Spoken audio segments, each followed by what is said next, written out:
Hello, and welcome to A Pair of Dice Lost podcasting channel. My name is Brendan. My pronouns are he, him, and today I am joined by... Hey there, guys. My name is Tyler. Pronouns are he, him. I'm going to be playing Ricky, the fire-aspected street exorcist. Hi, everybody. My name's Christina. I will be playing Ellion. My pronouns are she, her, and Ellion's pronouns are they, them. They are a water-aspected investigator. Hi, everyone. My name's Cody. Pronouns are he, they, and I play Devine, the air-aspected shady businessman. Hi, my name is Britt, and I play Resh Ferris. My pronouns are she, her, as well as Ferris's. She is a wood-aspected dragon-blooded who has a familiar named Zeke, who is a ferret, and she's kind of a performer, petty theft. And this is Exalted, like a dragon-blooded.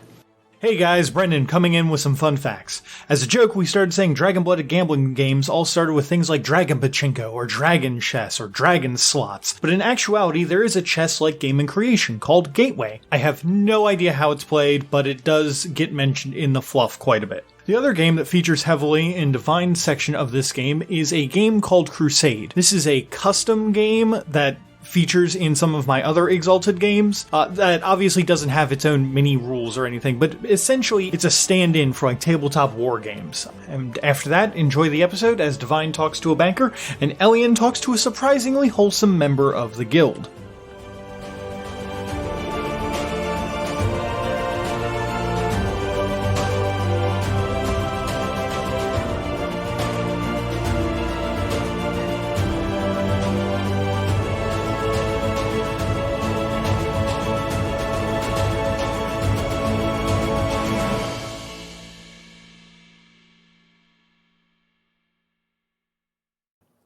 Now for the real question. What is Devine's plan for trying to get that money? All right, so Devine, with his incessant need to gamble everything, wants to go to the undermarket and try to find a gambling den of ill repute, I guess. Something that nobody's gonna miss or necessarily notice a change of ownership, that he can go and find the person who runs it and pretty much gamble it out from under their nose, and then set that up to either suck it dry or generate a passive income out of it. Okay. Basically setting up a base level money laundering racket. Right, of course. You know, that realtor looks down on us, so we got to make sure that we're using legit money.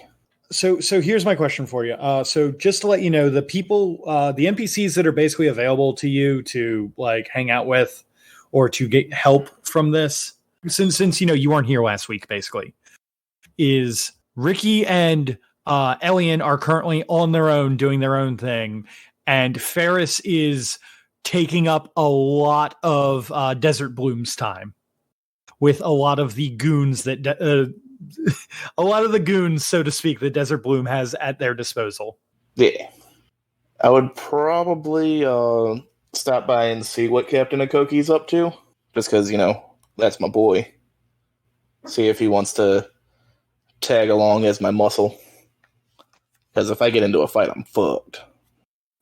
He is currently hanging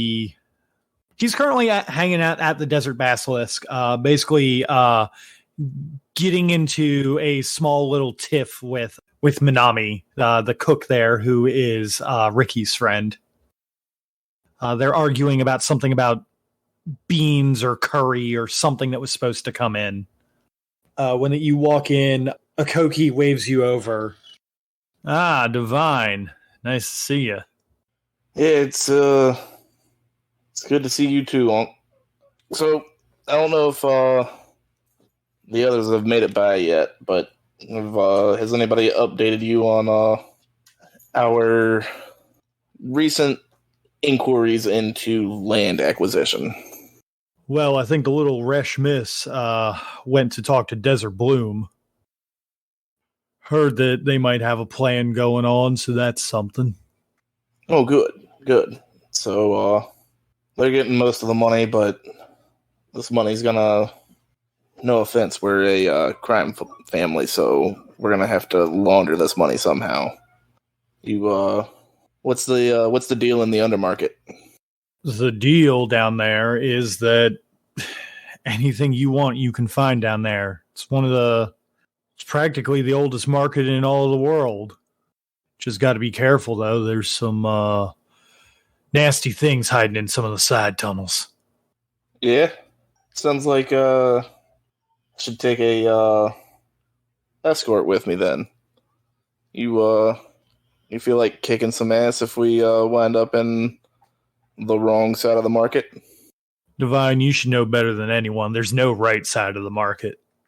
Yeah, but there is the side that we want to be on. Yeah, sure, I'll come with. I was getting bored going through this paperwork anyway. That's my boy. Fuck boring paperwork.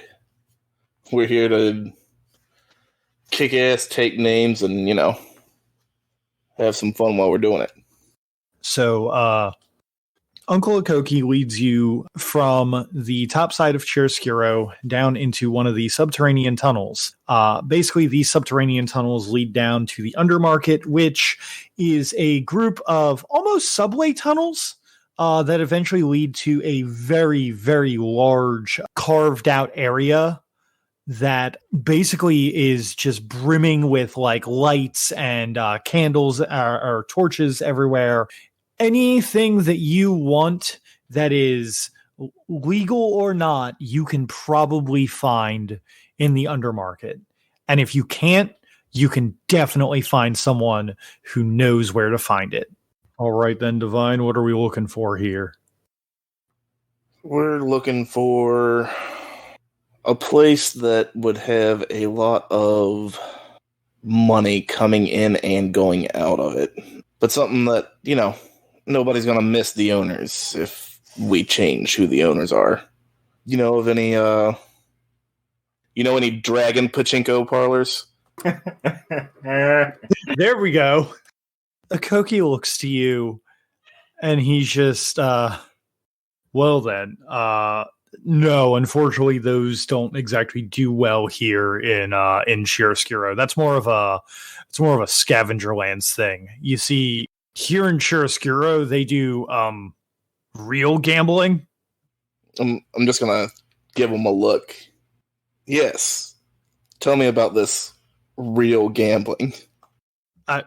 I was trying to make a joke there, Devine. Yes, jokes. So, and then chuckle it off. So as far as Devine, where are the best places to come and get money from around here are, or places that wouldn't be missed? Yeah. The best places to do that are going to be one of three types of shops here. You're either going for a small-time gambling hall, a small-time brothel, or maybe a back alley arms dealer. The arms dealers, you can kind of get a little bit more, you can go a little bit higher up on the totem pole. People who buy from them don't care who they're buying from, as long as they can get their goods. What's the language of the scavenger lands again? River speak. So in River speak, Devine is going to go Porque no los tres. I see. Going for the hat trick then, huh? Yeah, I figured not a single one's going to be able to, process the amount of money we need and the time we need. So we'll go for all three, but we got to start somewhere. Where do you want to start? Gambling hall is going to be easy to take because, that's filled with gamblers.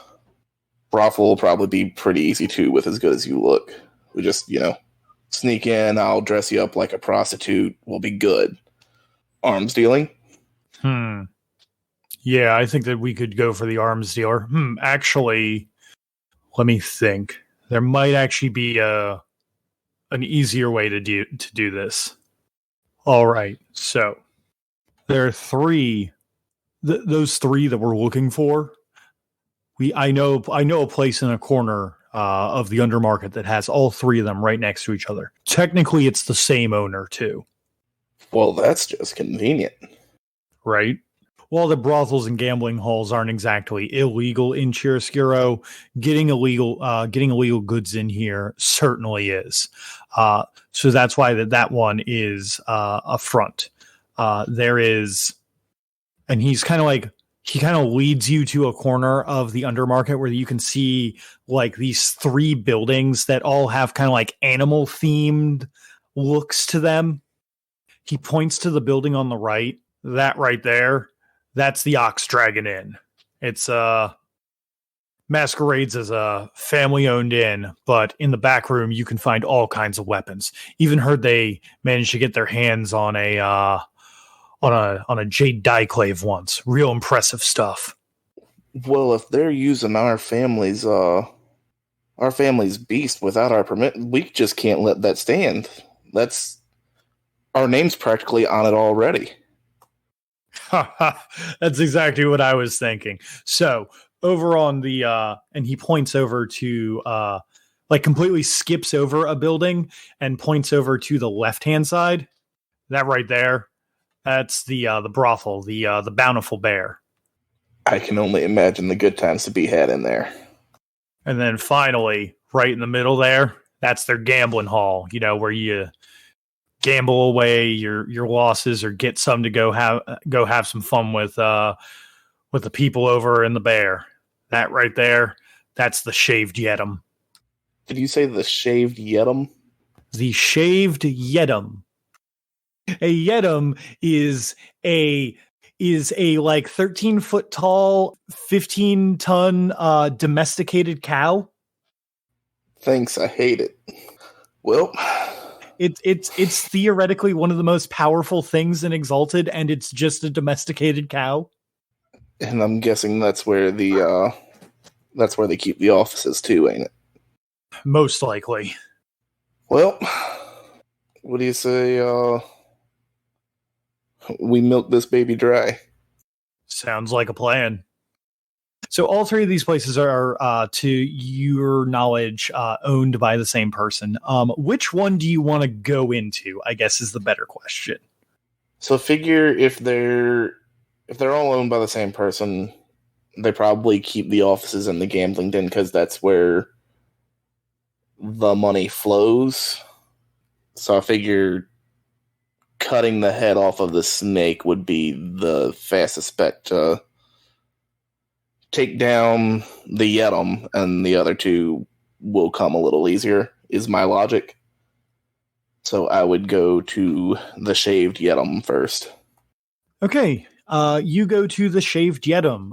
When you walk in, there is a large bar at the back that has wines and spirits from all over creation. There's kind of a nice like mood light going on here, and there's multiple tables with dealers and dice and cards and roulette tables, and there's even like games of skill. Like they've got a dragon chess board and another like a card game that looks like that the best you can tell when you're looking at this card game.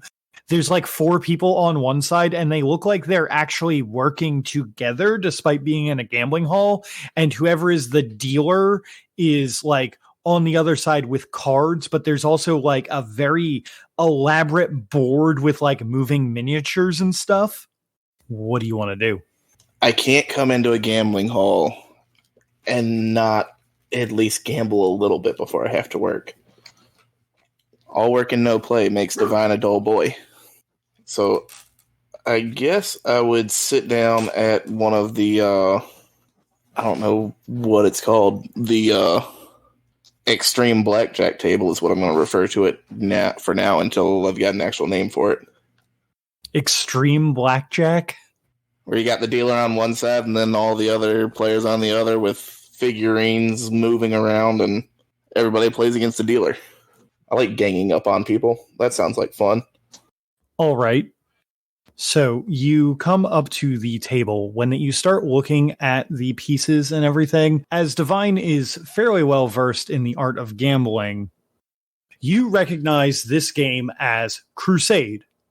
Crusade is a game that is played where the dealer basically picks basically a piece of something from known history, or at least as far as they know, from like wars or other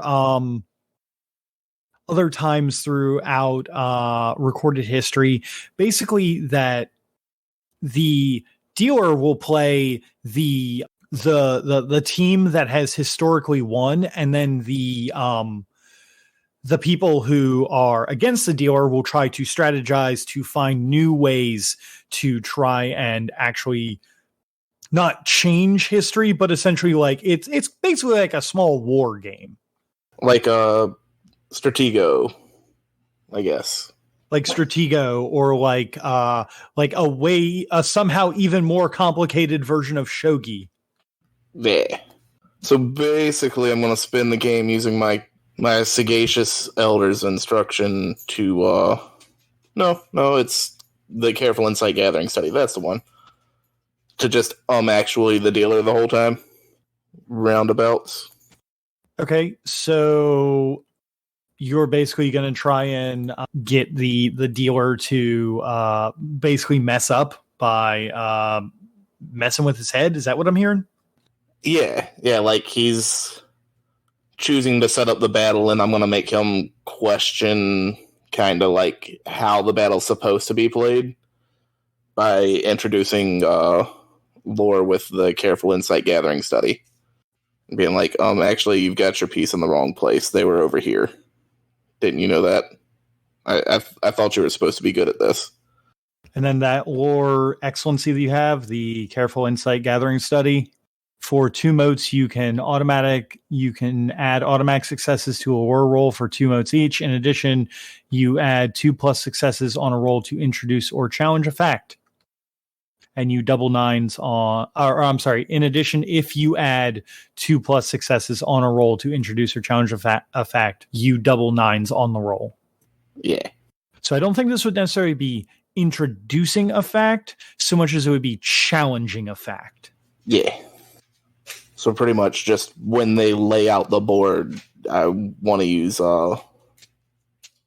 the careful insight gathering study and spend 4 motes and challenge the fact that this is how the battle went.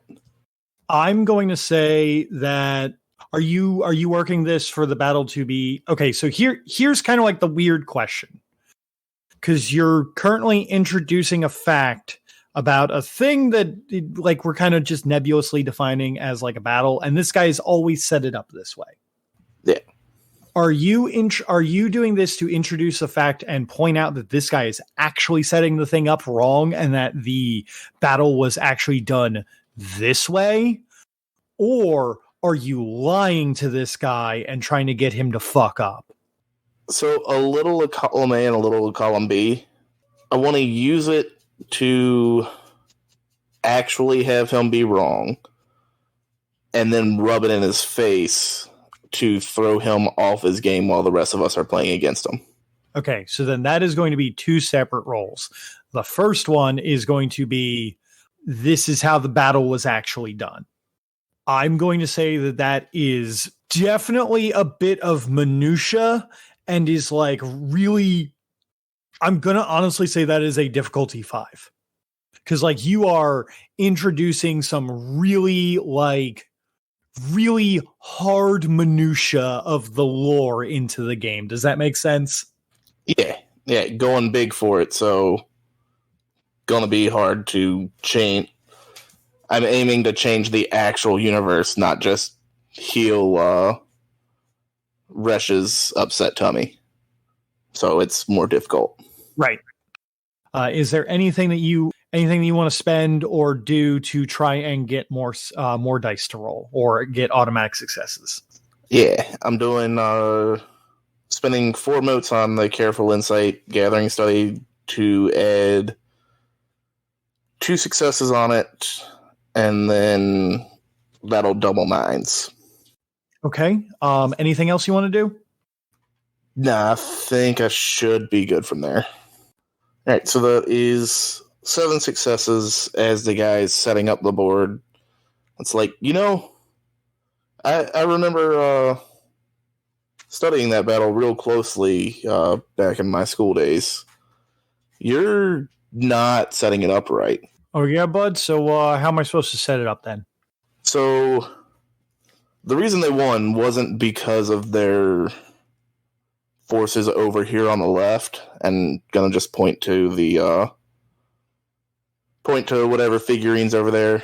These guys, anybody who knows anything about war games and combat strategy, I get you don't get a lot of education down here, do you? But anybody who knows anything knows that these guys were set up over on this side. I guess you haven't had a real strategist down. You don't get many friends down here, do you? Not many people to challenge that subpar intellect. Okay, so couple things real quick for you, Cody. I'm going to count that for the next roll that you're making, because I know that you're trying to intimidate him into messing up. I'm going to count that, what you just did, as a stunt. But also, if you had just to let you know, if you described that also with your lore stuff, I would have also accepted that as a stunt for lore. So you're trying to basically, I don't want to say that you're negging this guy, but you're kind of like giving him really like backhanded compliments. Like, yeah, I guess that, you don't know this because you're down here. Like, it's not your fault, buddy. Yeah, you can't help that your mom's a whore. That's okay. I will give you an extra 2 dice for that. I guess you're trying to intimidate him into not making good moves. Does that sound right? Or are you trying to like fast talk him? What is intimidates would be an instill, right? Intimidate is normally you rolled with presence. Yeah, no, that's not something that Devine would aim for. Like, I don't want to intimidate him I don't want to be like, I'm better than you. I just want to tear him down, if that makes sense. Instill self-doubt. Oh, okay. So you're trying to give him you're trying to instill an intimacy of self-doubt. Yeah, like make him question his own moves, not make him think I'm better than he is. Okay. I'm going to say manipulation and socialize for that. You are going to be rolling against a difficulty of 5 because he does have some intimacies that boost it. Mostly him being one of the 3 guys in that works at this casino who is allowed to run the crusade table. How long have I been in the undermarket? Probably about no, if you sat down to actually play crusade with this person and this is happening throughout the entire game, yeah, which is kind of how that I've kind of assumed that it was, you've been here probably 30 minutes to an hour. These games take a while, which is why they're high stakes games. Gotcha. Yeah, because after an hour I gain a specialty in socializing with people of this culture. Haven't you been working with people from Chiaroscuro? Yeah, but I didn't know if the undermarket Chiaroscuro counted as different culture from overmarket Chiaroscuro. Do you know what I mean? It does not. Okay, so yeah, so I've got that specialty. I'm going to go ahead and spend 2 motes to add 4 motes personal to add 2 automatic successes to that. Okay. Of course, every time I spend motes, I don't need it. So that's 10 successes. Oh boy. I'm going to actually increase that intimacy that you have given that guy from a minor to a major. This guy now has a major intimacy of self-doubt in his own ability as a crusade table operator. So, bud, what I'm going to do, I'm going to take it easy on you. You want to move these guys over here.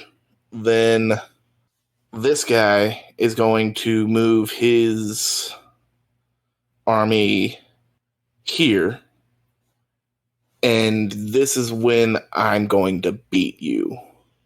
But I don't want to give away that surprise yet. But just know you're going to lose. You cripplingly destroy this man's self-worth. It goes well. You come away with some money. He has folded and goes to his boss and is like, "Hey man, I need to go take a personal day," and like basically like just leaves. Oh, hey, I guess we know who's in charge, at least on this level. So seeing him go up and talk to his boss, I would like to roll pretty much, would it be awareness or investigation to scope out the joint, looking for a, the employees only door to sneak upstairs or to the offices. How quick are you trying to do it? I guess it would be a pretty snap judgment.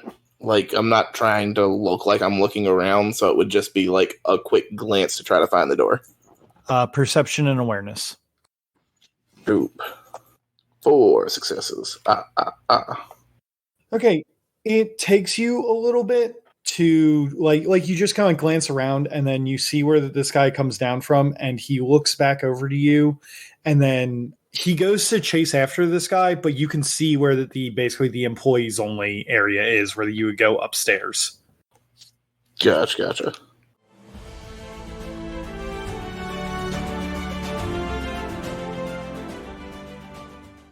So when we last left Ellion, they were going to go and talk with their contact.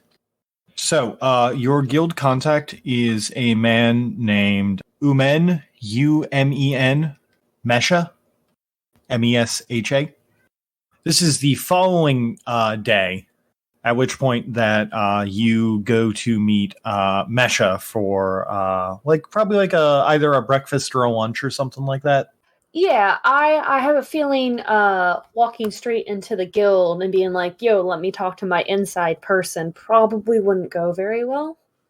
No, it would actually go extraordinarily poorly. You're not super deep into the crime like some of your other family members are, but you're still a known factor. Yeah, because I'm the person who tracks down the people who owe money.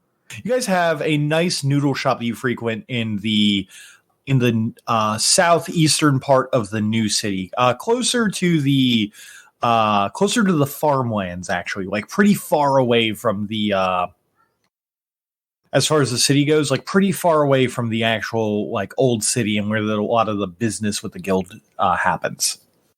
So you guys meet there for lunch and you get noodles. They're a nice. There's like this nice aroma of spices and like a nice like curry sauce being made. There's not everything is spicy, but a lot of stuff is. But that they have a lot of stuff that fits whatever that Ellion's palate is. And when you walk in to this place, you can see like steam rising up from like noodles in the back kitchen and everything. And you see Mesha waves a hand to you at y'all's usual lunch booth. Yes, being a regular. It do have its benefits, though. It do indeed. So Ellion is going to do a small nod back, head over and sit down, order their usual, something with just like a little bit of spice to it, but definitely not anything overwhelming. Mesha himself is a shorter man with is probably around Ellion's age or approximate age for a mortal, with dark skin that is pretty obvious that he has lived in the South his whole life. Mesha is dressed in like robes, like very like loose fitting clothing that matches the weather, and the only bit of like ostentatious bit of like, hey, I'm from the guild is he does wear a turban to keep his like bald head from getting like sunburns or anything, and he does have a couple little trinkets and jewels that kind of like come off the side of it. Ellion's gonna look to Nesha and say, "Thank you for meeting with me. I have a couple of things to ask you about if you possibly have the answers for it." Mesha nods and starts to shovel some thick noodles into his mouth. He shoves a couple thick noodles with a... Ah, yes. The noodles of this place. They are the greatest in all... No greater noodle has ever been made in all of creation. You could go to the Fey Wilds. You could go to the deepest north or the farthest east, and I guarantee you wouldn't find greater noodles than this. Even the realm's noodles do not have this kind of viscosity. I know someone who would disagree with you, but I'm not going to. Is it that hack Minami up in the Desert Basilisk? Oh, of course. One of these days, that man will serve good food, and I'm sure that we'll enjoy it, but not now. Also, don't be saying that stuff around Ricky. You know how he is. Well, Ricky isn't around right now, so I'm allowed to say it. I know. That's why I'm not chastising you for saying it. I'm just reminding you. Well then, Ellion, how can I help you? Are you feeling in a good spot? Eating a little bit? I'm in an absolutely fantastic spot, Ellion. Perfect. I just want to make sure you're all settled before we have a discussion. So it looks like some movements are being made, and you know that area, and Elliott's going to describe the place that we're trying to buy, because Christina, off the top of her head, cannot remember precisely where it's at. I just know it's on a high part of a tower at the moment. That is more or less the information that you guys have. It's basically that it's a floor of one of the old towers in the old city. So Ellen's going to talk about how I know there's quite a few interested eyes on that place. Apparently some dragon-blooded eyes, maybe some guild eyes. Have you heard about anything regarding that? Yes, the floor, the recently vacated floor on Tower 5, was it, I believe? Or maybe it was 4, it doesn't matter. It's the only one on the market right now. Well, obviously you all are interested in it. Yes, otherwise I wouldn't be coming and asking you who you've heard on the wind might be interested in it. There's a few contacts of mine from the realm who might be interested in it. Specifically, ones working for House Regara. Anyone in the guild in particular interested in it? There's a small guild factor or two here who are interested in it, but no one that really sticks out like, say, Tanos or something like that. He's already got his small mansion in Tower 8, I believe. We'll just let him do what he needs to do, as long as he doesn't get in the way. Yes, do try not to make an enemy out of Tanos. He is kind of the head cheese for anyone who works for the guild around here. You know me. I'm not one to cause conflict. Yes, of course. I'm not too worried about you. I'm more worried about Ricky, I guess. I mean, he's a fire aspect. He's hot-headed. It comes with the territory. Fair enough. Besides that, I do believe that there was 2 others that really stuck out to me. Care to share? And Ellion's just kind of gonna push a little bit of a hoisin sauce towards them. They take the sauce and begin to spread it onto their noodles. They slurp up some more noodles and then just kind of look to you and go, yes, well, there's 2 big names that stick out to me. One of them I don't think that you'll really care too much about. They're just new to this whole crime thing and just throwing money away, basically. I doubt that they'll even use it as a base of operation. They would be they're the new pirate crew out to the west. Pirates interested in that? That seems odd, unless they're trying to get a foothold in the town.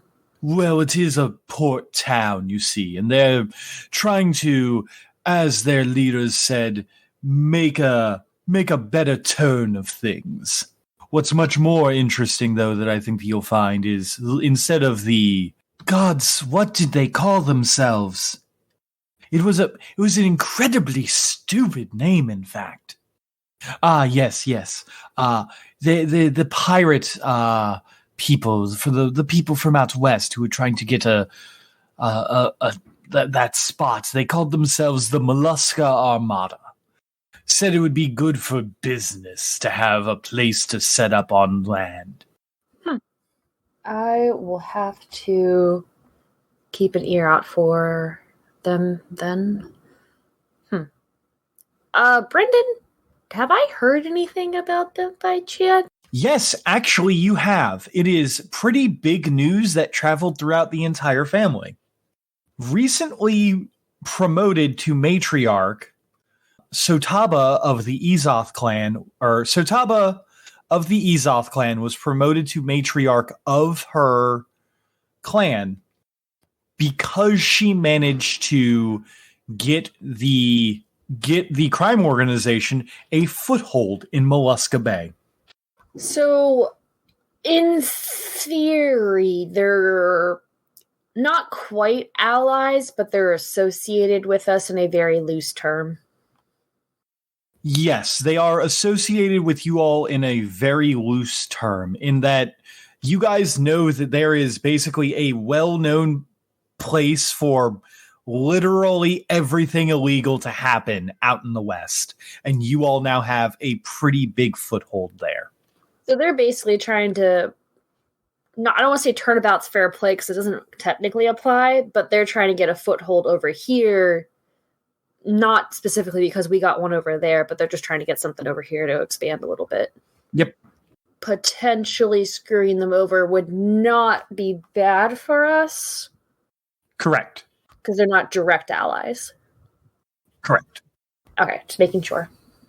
Yes, they have one of their generals has put down a deposit or something. I believe that he said that he would only pay a certain amount in a very hard to trade currency from out in the West, so it's very unlikely that they'll get it.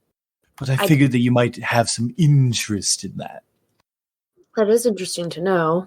I may know a thing or two more, or can find some more information out about that. But if they're trying to bring their currency over here, I doubt they're going to take the exchange unless they can really, how would you phrase it?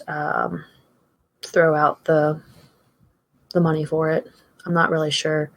I think you're right. I don't think it's going to work very well for them. Unless, of course, they can back up their coin. That's a good way to phrase it. Yes, thank you. Yes, well, there's one other that you should definitely be aware of. Yes, you said two big names. The Mollusca Bay people are obviously one of them.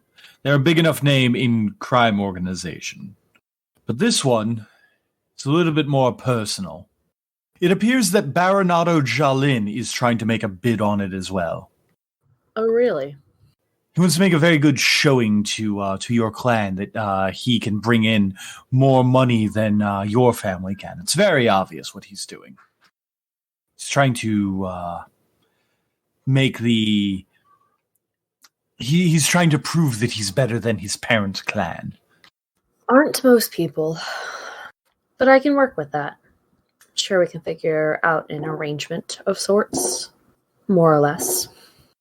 Yes, of course. So, was there other things that you wanted to ask me about, or did you just bring me out here for a good time with all these noodles? Well, I always want to make sure you're having a good time if we're going to sit and have a chat for a little while. But I was interested in a case I'm working on, trying to help out someone in need. So, have you heard word about it's very specific, I will say, about a young girl named Mai.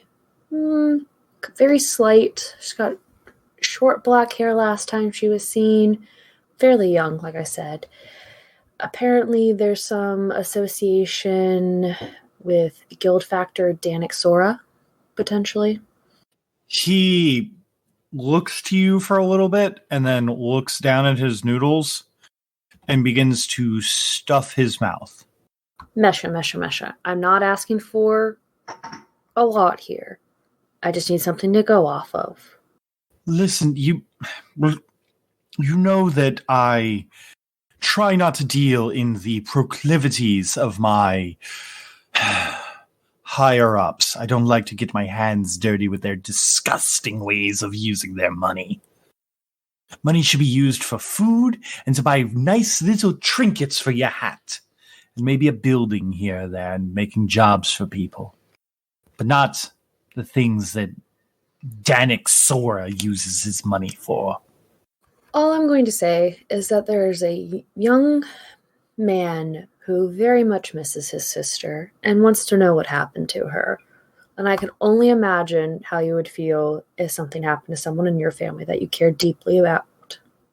I feel like you're trying to influence him to help you, even though that he should not give away guild secrets. I'm not good at influencing people as this character. I know, but you want to get the information out of him. Yeah, hold on. I'm going to see if I have anything that might help. I don't think I do, though. Like, I could profile him, but I feel like that's not really what I want to do with this in particular. No, you probably want to actually get him to give you information, not profile, because you can't really profile Danixora. Yeah. I'm trying to use like a little bit of guilt and a little bit of like, look, bro, I'm just trying to get something to go off of here. Everything, stays between us type of thing. Right. I think that would be either a charisma and presence or charisma and socialize. I mean, I'll take socialize over presence. Okay. I feel like socialize makes more sense because they are a contact of mine. So we're used to having conversations about stuff like this. Okay. So I would say charisma and socialize then. You're going up against a resolve of 2.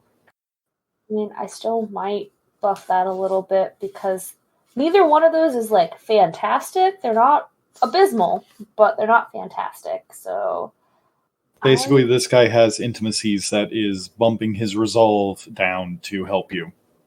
Yeah, and I don't have the excellency for socialize. So it's just going to be my normal flat roll.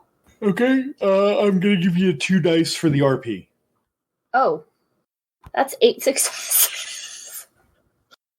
Fantastic. My socialize is 3 and like my charisma's now 3 instead of, 2. So, like I said, not super social. How do you, I guess, convince him to help is the best way to do it. Like the dice say that you help, but that you do it. But how do you want to? What's the convincing argument that gets him to come along to your side? Does he have siblings? Let's go with the A does. So yeah, I'm gonna stick along those lines of what I was saying before I did the role of, how would you feel if one of your siblings had gotten taken by the guild and sold or put into that type of treatment, but you didn't know about it? Ellion, you drive such a hard bargain. You know that I'm supposed to be up for becoming a guild factor soon, and this is just. Well, wouldn't it be a shame if Sora was not around? Might help you a little bit quicker. You're not wrong. That does seem a little underhanded. I've been trying to go about for my own merits, but then again, it's not that bad if you if you have to wipe the slime off of your hands. It's not you doing anything. It's just you telling me some information that might lead to something. I can't guarantee it'll help you out, as in remove Sora from their position. But if they're doing something they're not supposed to be, wouldn't it be better to come to light? Yes, you're absolutely right. So Danik Sora tends to keep his conquests, as he puts it. He rents a permanent room at the Bountiful Bear down in the Undermarket. If this Mai is still around and not dead, she'll most likely be somewhere in there. Does he get that bad about things? He's slime through and through.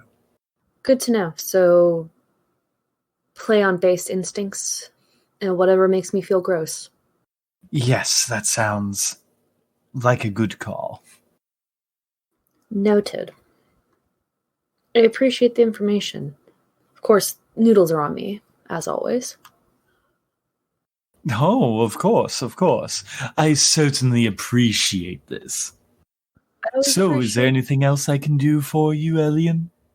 I always appreciate getting to spend some time with you. I know getting away is very hard. It'll be harder soon if I do get promoted to Guild Factor. We will definitely have to go out and celebrate. Oh, well, maybe in that case, then we can see if the food will be on Ricky this time or one of your other associates. Possibly. Maybe we can get the big bowl this time. Ooh, really? The big bowl. I'm so excited. It'd be a special occasion, so why not? Oh, that reminds me. Like Ellion's going to get up, hands on the table. Any word on you know who? Oh, them. Yes, I've had a little bit of word about them. They've been doing apparently some work down in Gem. There's a chance they might be coming back up to Chiaroscuro soonish. In Gem? Why Gem? I don't ask where the Thanos sends them. I just keep tabs on them, as you asked. Appreciate it. Always nice to know what they're dipping their hands into. But like I said, finish eating. It's on me. And they just, set a couple of coins or whatever down. I need to go and talk to some people about some things. But I look forward to hearing about your promotion in the future. I look forward to getting it. Have a great day then, Ellion. You as well.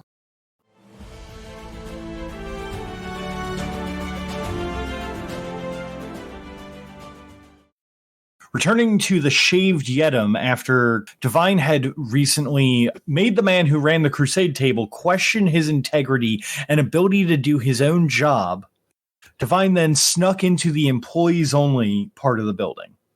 Where do you go from here, bud? So the employees-only part of the building is basically... You opened up this door, and there is a small hallway, or you can see a staircase that leads up and a staircase that leads down. Well, the bosses are probably up, but the secrets are probably down. We'll go up for now. You go up the stairs, and at the top there is a door that is lightly cracked open. The door itself has a little bit of writing on the front of it, kind of like how that like an actor might have writing on their door outside of like a play, or whatever, like letting you know whose room that you're walking into. Can I read the writing on the door? Do you speak? What languages do you speak? That's a better question. I know I speak Riverlands, and then I think you said to pick up the common tongue for Chiaroscuro. I forget what language that is. Flame tongue, yeah. And I've got 2 dots in linguistics. Okay, so you can read and write River Speak and Flame Tongue. The door in front of you has a nameplate on it. You cannot read what it says. Well, that's just inconvenient. Below it, written very less elegantly in Flame Tongue, which is a little bit more like the best way that I can describe Flame Tongue as a language is it is probably closer to like Arabic, like those kinds of characters. Yeah. Whereas Riverspeak is probably closer to like the Japanese language that's like, here's the fancy one that we use calligraphy for, and then here's the one that everyone actually uses. Riverspeak is the fancy one that everybody actually uses. Gotcha. At least, as far as like what did they look like goes, I guess is the best way to describe it. But the word in Flamespeak just says the words in Flamespeak say the boss. Oh, good. They've got my office ready. I'm gonna roll awareness to listen. Pretty much listen in, gauge what's going on inside the office before just kicking the door open. I'm going to say that's probably going to be a perception and awareness. Are you using anything to help you listen through a closed door? Do you have any merits, or are you using any charms to help? Yeah, I've got that charm. What's that charm's name? I believe that it's Deep Listening Palm. I'm going to use 5 motes of personal to listen through the door. Okay. You're going to hear any kind of conversation that comes through, but I would still like you to give me a perception and awareness roll for any smaller stuff that might have normally required a perception and awareness roll. Gotcha. And I'm going to spend, we'll go ahead and do 3 motes to add 1 die and 1 success to the awareness roll. So, because it's a charm activation here, I believe that you can now. I'll have to look into this a little bit later, but it says 1 mote per die or 2 motes per automatic success. So I believe you have to pick one or the other. Gotcha. Then I'll just do 4 motes. I'll commit 4 motes to 2 automatic successes. What is your awareness? My awareness is 2. Okay, so because your awareness is a 2, you are only allowed to spend 2 motes on it from your excellency pool. Oh, that's how that works. Yep, it actually says it at the top of the whole charms thing. That's why that specialties are important. It lets you raise the excellency cap. Gotcha.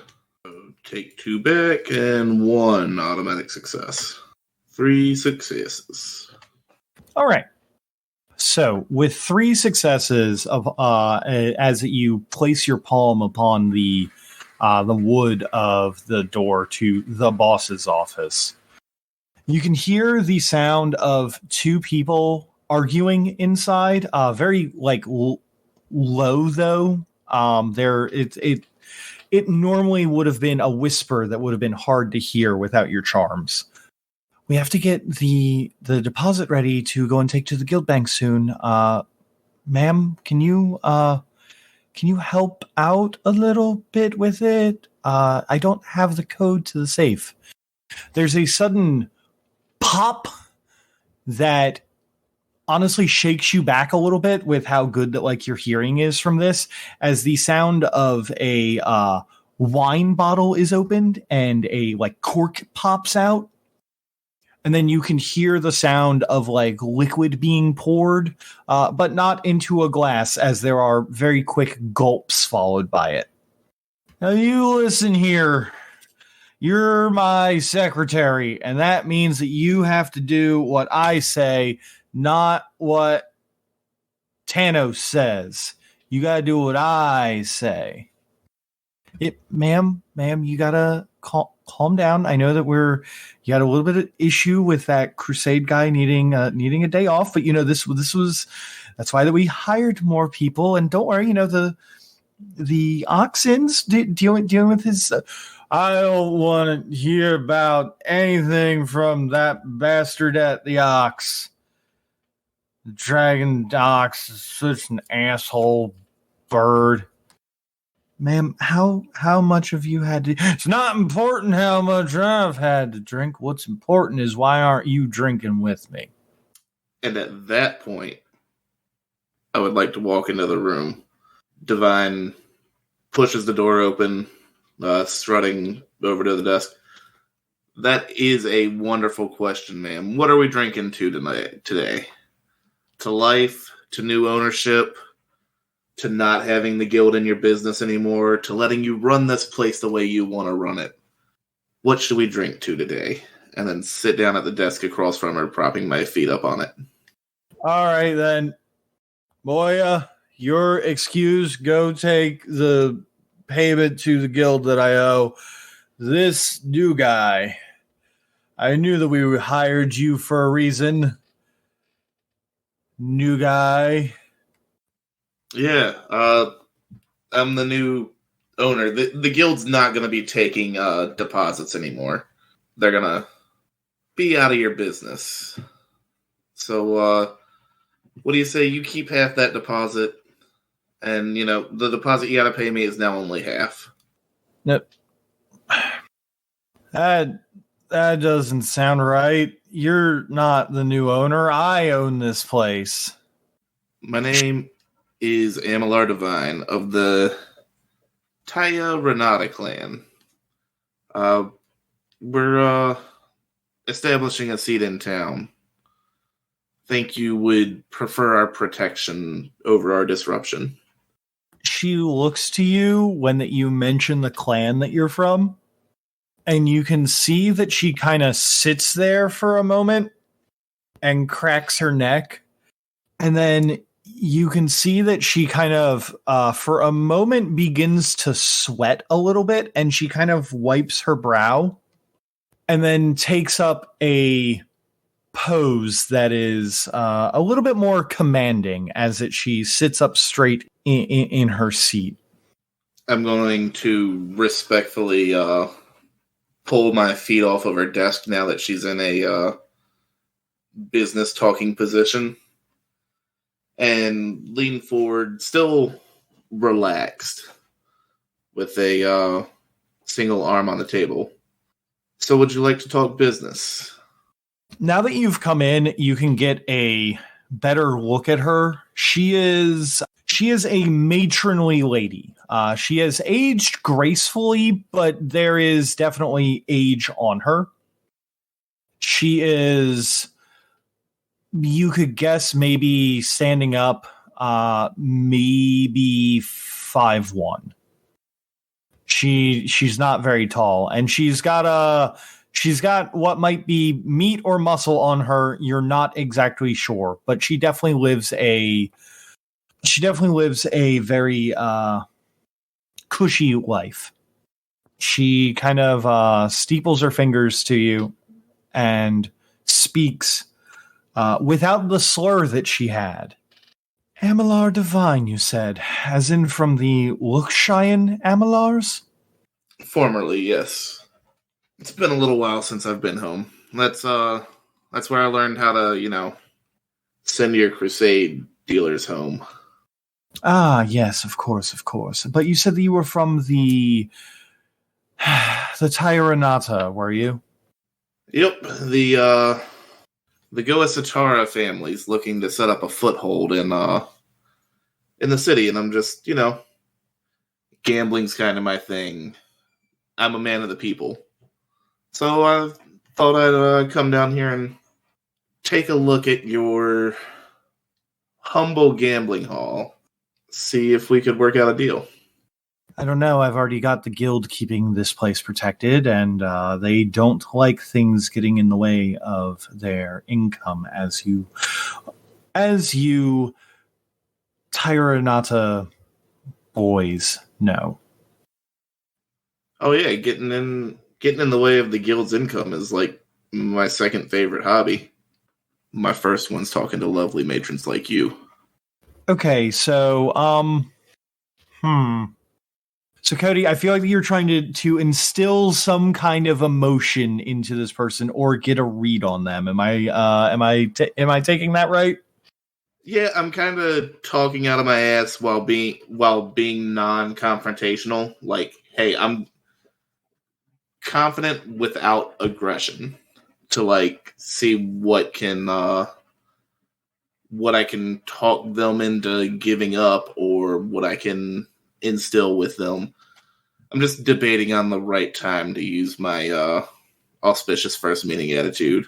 I don't want to pop it right off the bat. But. Don't you have to do it like when you're meeting them?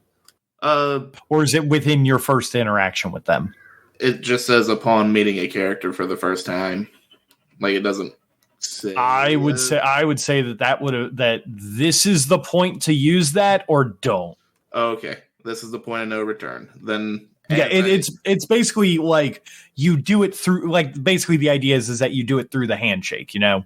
Gotcha. So as I lean in and say the first is conversing with lovely matrons such as yourself, I'm going to pop 5 motes of peripheral, setting my anima to glowing, and roll for the auspicious first meeting. Okay, so you're going to use your anima to do that, or you're going to use your essence to do that. Yeah. How many dice are you going to be rolling at her for this? All right, I'm going to be throwing 8 dice at her, just base. All right, so it is a dice pool of 8 with a specialty to socializing with chiaroscurans. And then, okay, I will let you know right now, you actually do not get that specialty. Oh, because she's not chiaroscuran. That's why it's written in different words. Yeah, so it would be a base of 8. Okay, give me just 1 second because I need to see how that her intimacies will play into her resolve score. Or her guile, whichever one's lower. They are both the same. Dang it, they're always the same. This is specifically a character who is meant to be social. Yeah. Okay, I will let you know, because of how that you have been talking with her and everything, her resolve is regularly at a 4. However, because of some of her intimacies, currently it is a 6. And because my socialize is 5, I can spend up to 5 motes on raising that, right? Correct. Gotcha. So I'm going to spend 4 motes on 2 auto successes. All right. And I will also give you, since you basically roleplayed the scene, I'll give you an extra 2 dice and an auto success for it. Because like the social RP is basically the stunt. And does telling her to leave the guild to join up with us count as bad advice? You know what? I'm going to say, yeah, it probably does. Dope. Then that activates my specialty. So that's an extra 1 die, right? Yes. Ooh, that's right on the money. That's 7 successes. Okay, then. What do you want to, I guess, use the first meeting thing to, I guess, give her an intimacy of some kind? Respect for an upstart? The future's now, old woman? How about respect for new blood?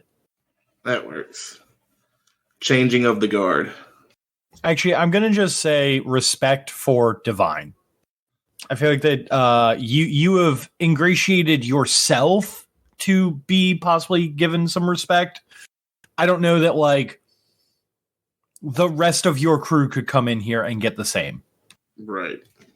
By the way, when you did that, she distinctly noticed when you started glowing. Yeah. And she just kind of smiles to you a little bit. Well, is that how we're going to be playing these games, Mr. Devine? But you've forgotten your social rules. You haven't even asked me my name. I was getting there. As a man said once, a rose by any other name is just as sweet. May I, by chance, after that, terrible faux pas, inquire what is your name? Yes, well then, I am Regara Solan, the owner and operator of the Shaved Yedim, the Ox Dragon Inn, as well as the Bountiful Bear. And you, my friend, seem to be very, very opposed to the guild. Not that I'm surprised, they're a bunch of assholes, but, you know, they do run most of the money in the threshold here.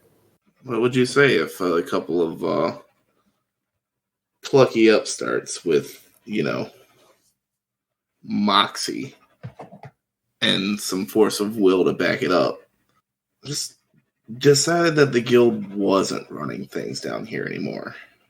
Where would the chips fall? Do you take the risky gamble, or do you play it safe because the house always wins? Honestly, you're making a lot. You're doing a lot of blowing smoke up my ass here. You're saying a lot of big words, and I can respect that.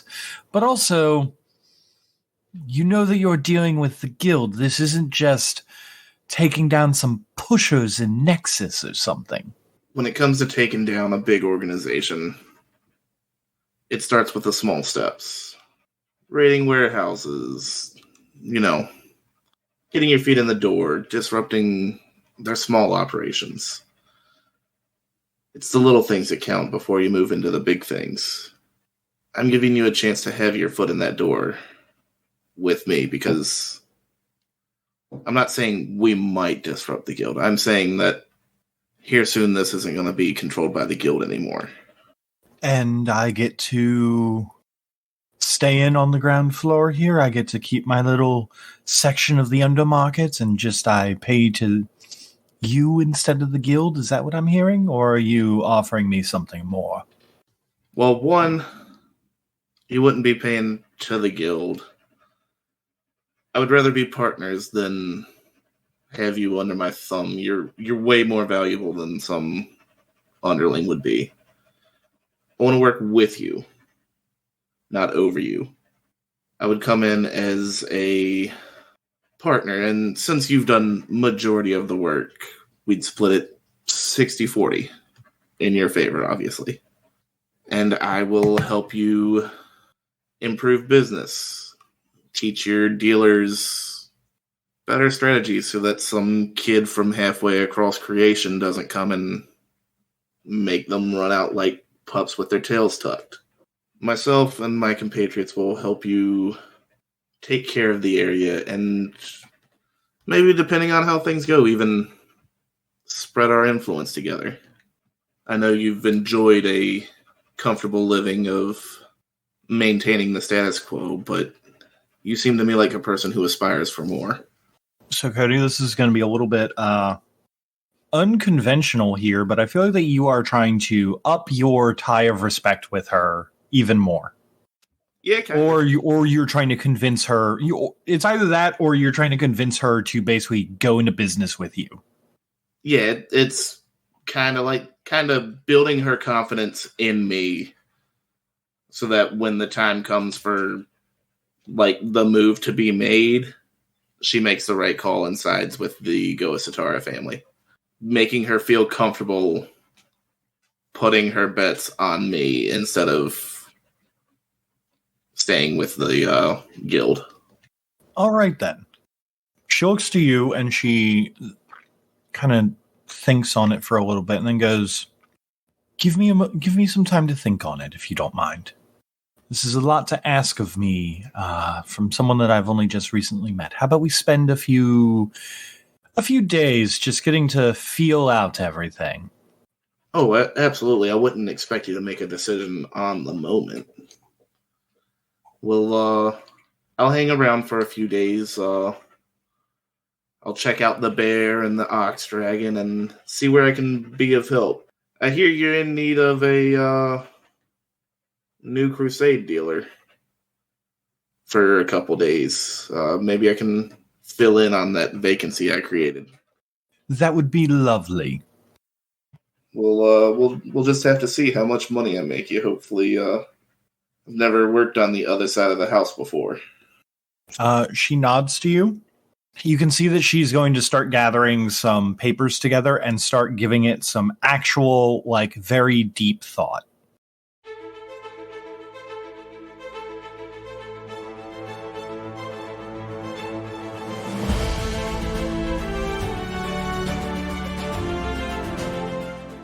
Thank you all for taking the time to enjoy our show. If you liked what you heard, why not give us a follow on Twitter for more updates as to when we'll be releasing episodes. You can also give us a like or review on your podcast app of choice. Just a few quick button clicks and you can help us defeat the dreaded algorithm boss. The theme song for this game was Main Theme by Alexander Nakarada, copyright 2019, used under a Creative Commons license. And hey, for making it this far, I saw that cool thing you did, so have some stunt dice.